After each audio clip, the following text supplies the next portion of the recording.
President Albert. Good afternoon, sir. Thank you for this press conference. Kind of a follow-up on where we started. At the same time that we have a meeting coming up in Washington eventually, at the same time you have a narrative that has been developing in these last weeks and touching on something that doesn't seem to be the way it is presented, talking about humanitarian crisis that is incredible, millions of people displaced in Eastern Congo, that people need to have access to Goma, and that is especially developed in Europe, for what we can see. So sometimes also it reminds me of 10 years ago, or 2012, 2013, what is this thing about Goma? Because as soon as M23 took in 2012 Goma, the whole world went cuckoo. And now again, everybody wants to have access to Goma. So what is there? Because it's at our doors. At the same time, I believe that after 25 years, to have MONUSCO there, which was also part of the forces that, beginning of this year, were shooting at Rwanda. I mean, for Rwanda, this becomes something that maybe needs to be taken up. Like, how long can a force like that still stay there? And especially that they've been part of the belligerent attacking Rwanda. Mm-hmm. So, what is this thing about Goma that nobody knows? Well, Goma is near a volcano which sometimes erupts, and so maybe that seems to be the factual thing about Goma. The rest are just studies. But from what you started saying, what is it that didn't actually originate from Europe? You asked something about Europe, and you are saying the stories about Goma and so on are originating from Europe. But what is it that didn't originate from Europe about this story or about this problem? If you look at the whole history and the old history, but even the recent history, you have had Europe always in the mix of things in and between our countries, and even to do with the crisis we have in Eastern Congo or the region.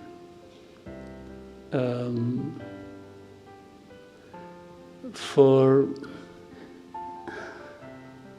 about Goma, I don't fully understand. And talking about humanitarian crisis, yes, there is suffering, there is no question about it. But actually, it seems there was more suffering before the crisis, or at the beginning of it.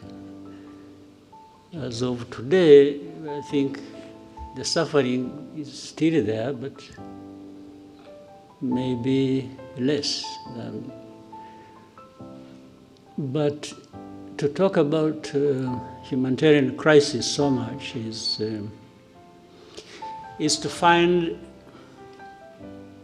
an entry point, an easy entry point into that crisis, and then shaping it the way some people want, given how they have been relating to this history I'm talking about all along before.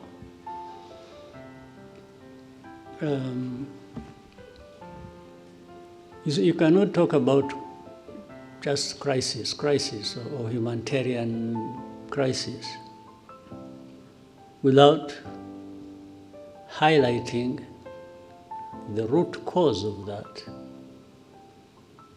And people have always avoided bringing up matters to do with the root cause, because in the end it exposes people like that. So there is always a way to shape things in a manner that there is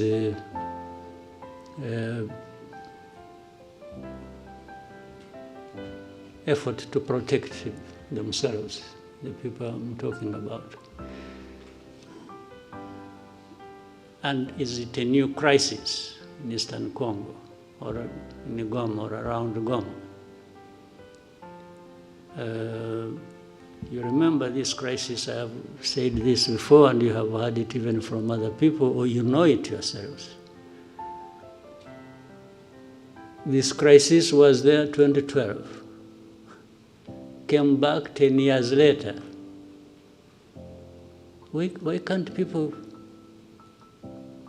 try to understand? What is it? How can you have a problem 2012 and 10 years later you have a repeat of the same problem?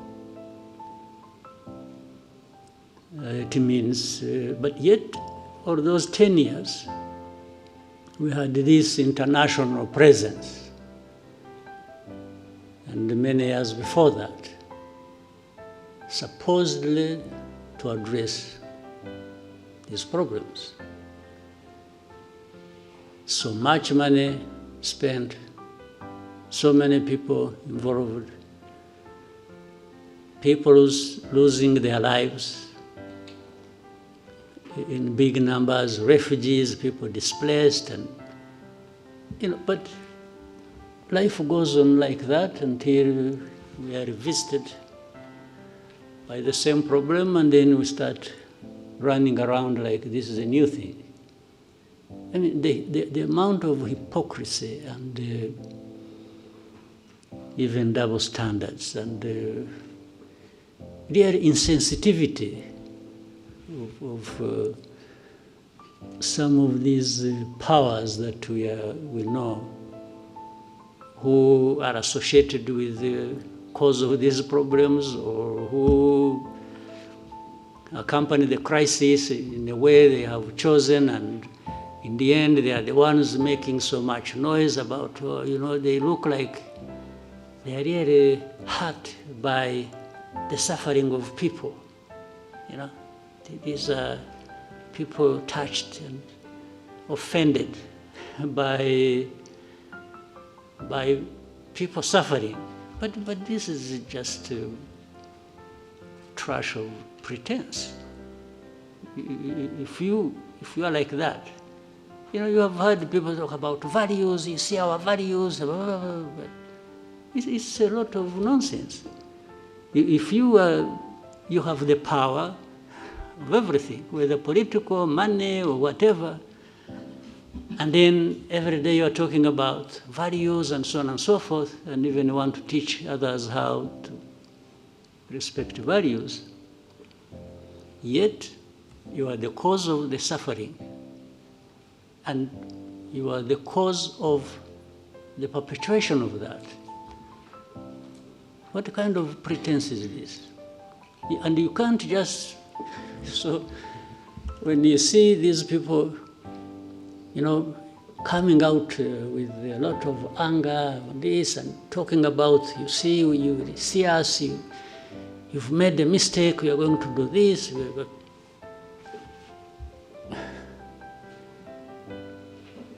In the end, all they are doing is adding more suffering to the suffering that is already there.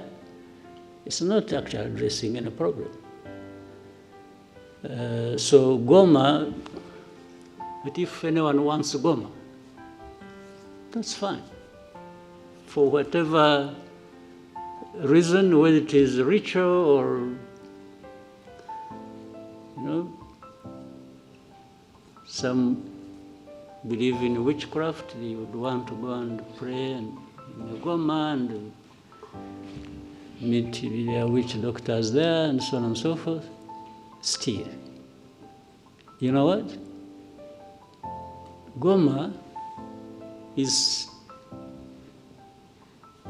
it's not functional as of now, but it is in the hands of some people. You go and talk to them. But if I were the one, now let me be myself, let me tell you the story. If I were the one, you come and I'm the one controlling Goma, and you come to say, I want to use Goma. I say, fine. But these are conditions. Goma is part of my problems that I face with the government. And now it is in my hands. I will not give it to you until you show me, alongside that, how you address my problems. Well, I may sound speaking for these guys, but I'm just reasoning. If I were the one, you want Goma, you want Kavumu, or Bukavu, or you want the whole of Eastern Congo back, fine, I have no problem with that. It will only come with you addressing my problems. Yeah, you understand? In my long history, in my judgment, that is what I learned over so many years of fighting for my rights and for, you know, people have, they sacrifice, they do what, but unless they have no reason they are sacrificing, that's a different issue. But if they are, everything should be put together. You want this, I'll give it to you. I have no problem. But we came to this point because of this reason. So if you don't address that reason, how do you just expect you cause problems? And then you come and say, you know, and this I'm saying because, again, for me, what you see is what you get. We used to tell the Congolese from the beginning, when, you know, we would be in discussion and it's like you see leaders behaving like, it's like, you know, you must do this, you must do that, and they are the cause of problems. So I used to tell the leaders of Congo that asking, or in order for us to have security in our country and have peace, and that we have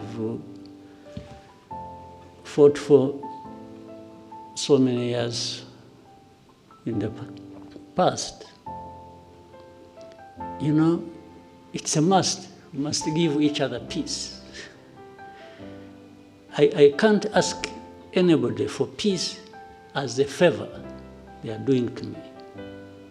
No.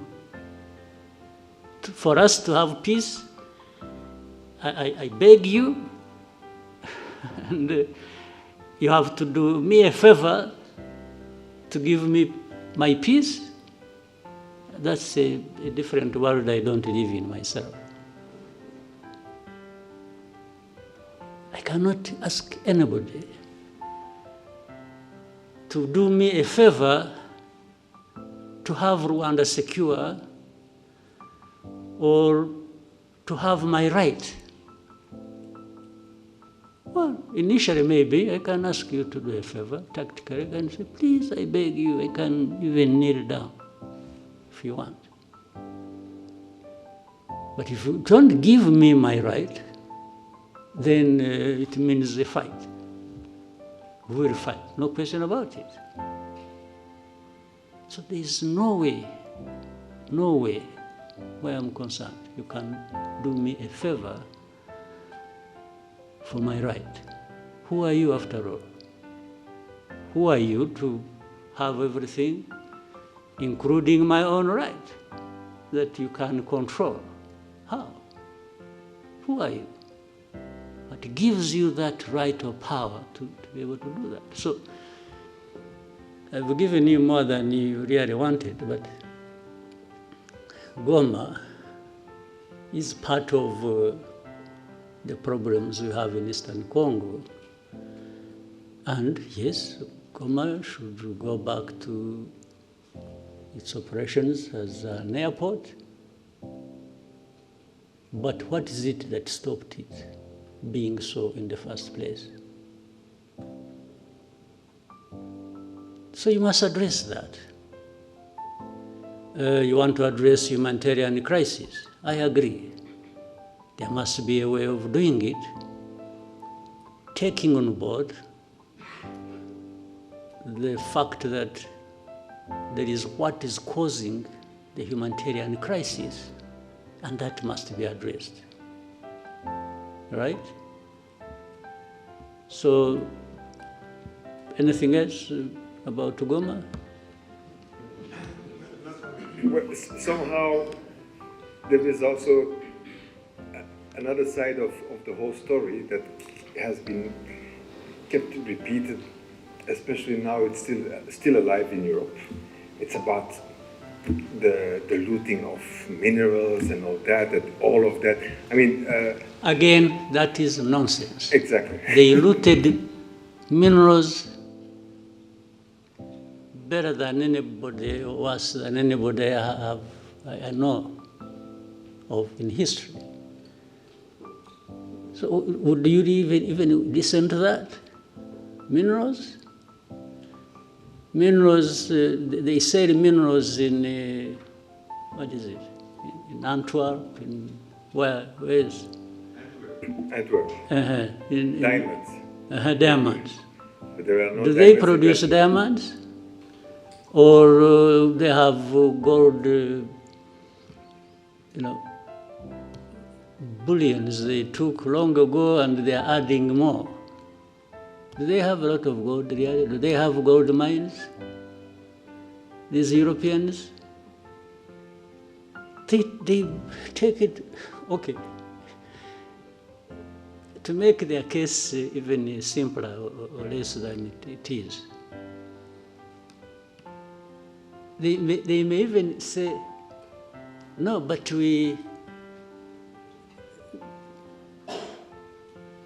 gold or the diamonds or whatever we have is brought by legitimate people, okay? Would you believe that? But that legitimate, when they are there, they are the legitimate ones. So, but this whole thing, why do you think, by the way, there is something to do with there is an MOU actually we're supposed to be having with Europe, which involves, I think, and a lot has been worked on about traceability and so on and so forth, okay? Rwanda got involved in that and passed every stage and standard that was expected on that.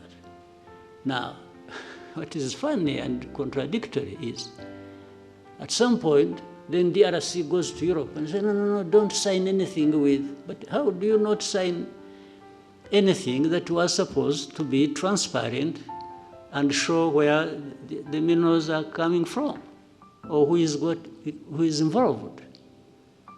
So on one hand, you want to be clear that there is nothing except that Congolese always passed through here, and some sold it here to Rwandans who went and sold it to somebody else. Others, they said it through Burundi, through Uganda, through the neighbors. But it is only Rwanda that was picked on about minerals, simply because I think with the audience back home in Europe, they listen more to these accusations. The more they hear of them, then the more questions they raise about Rwanda. Whether what they are saying is happening or has happened or not. So minerals, really think, okay, FDLR, that actually at some point was in control of Goma, or the surroundings of Goma. Why are they found to be innocent in the whole equation? And yet every day we point out things to do with FDLR. But they are not interested. They say, saying, no, they are few, they are... Well, if they think they are few, they should come here. We will take we give them face-to-face conversation with those that have been brought from Eastern Congo recently. They will tell them the stories. But do you think they even want to do that? Haven't some of you journalists, maybe, I hope you're also not selective about what you want to know. Haven't you asked to go and meet these people who have been brought from Congo, the FDLR, to tell you their stories that show you how they are so embedded and intertwined with the Congolese forces and other systems of government? So that plays behind the scenes role, and you don't see it at the forefront being talked about. In fact, some of these FDLR have been doing mining in Eastern Congo. Where do they take their minerals? Maybe those are the minerals that end up in Europe, but they would rather hold Rwanda responsible based on the stories around minerals. What sense does it make? You know, don't... sometimes we overrate people. We overrate them in a sense. We think when it has been said by Europeans or by this, then it must be true. But these are the things they get involved in. Petty things. And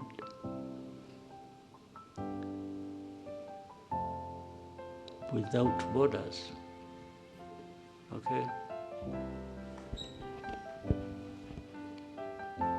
Thank you, Mr. President. We have one more question about Goma from Romain Gras of Jeune Afrique.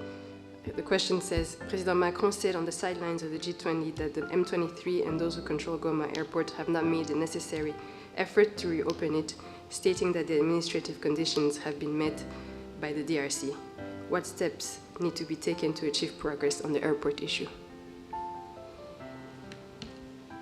Well, I don't know, what is being referred to as the government of DRC having met what? I don't understand. That they met what? The administrative needs. What administrative need?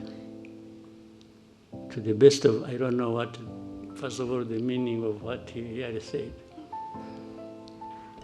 For example, are you aware that the airspace in Eastern Congo is actually closed? You can't overfly, have people flying from wherever, South Africa or going there.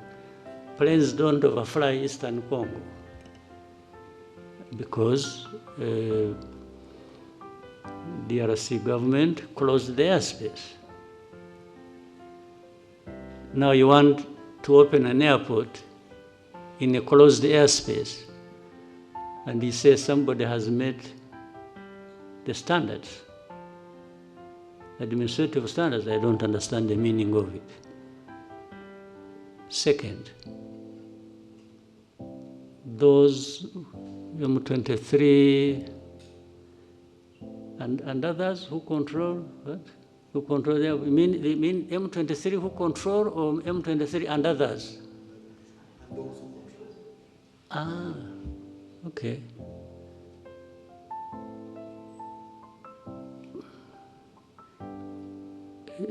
Could I equate it with the saying, maybe you wouldn't like that,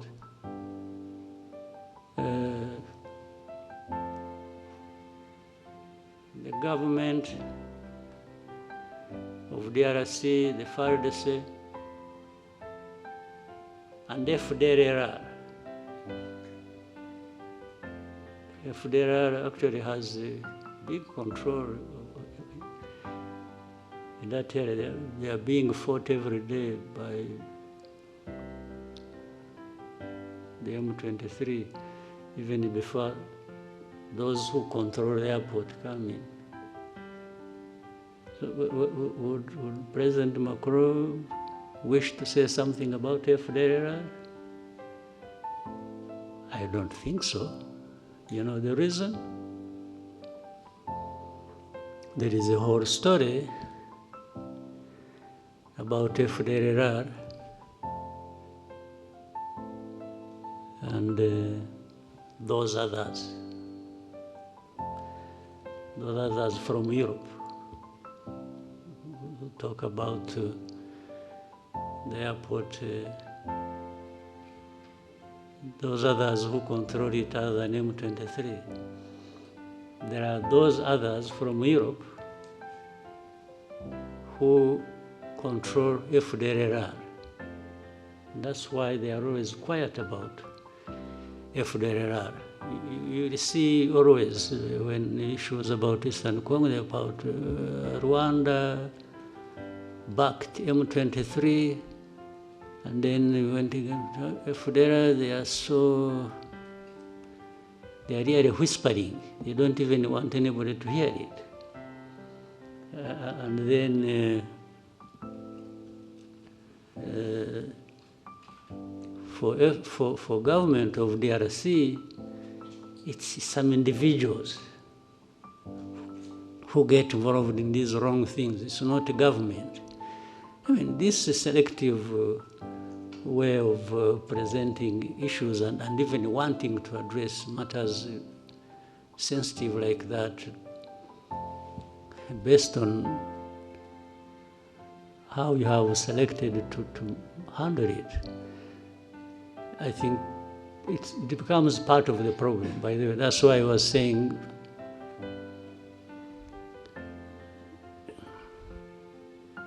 those others, other than those who control the airport, but from Europe, have been part of this problem as of origin of 31 years ago tragedy we had here. We've been associated with that. Maybe with time, if those things keep coming up, and the way they have been, we will say more about that.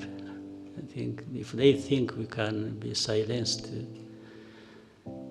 to not talk about their historical role and responsibility in matters of tragedy here in Rwanda, and which crossed into Congo, and people are there. You see hate speech, you see all kinds of by leaders, and those others in Europe tend to minimize it and don't even want to talk about it. But then they talk about Goma, M23, and the others who control it, who control both. I I guess they mean who control M23 and who control Goma. Yeah, but there are those others also who control from the same place where the voice came, who control government of DRC and control FDLR. And that's why FDLR, people keep quiet about it. But, well, if they want us to roll back the whole efforts of the understanding of how we should relate based on their involvement in the tragic history of this country and the region, they are welcome. Thank you, Mr. President.